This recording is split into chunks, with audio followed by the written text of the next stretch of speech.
Hello, in this video I want to show you how to share your profile in Threads app. First open the Threads app,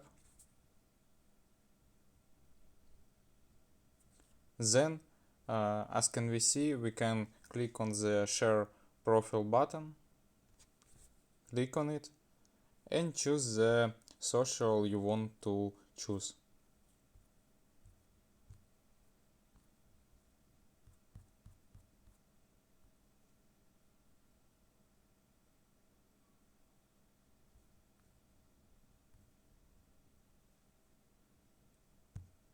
This all.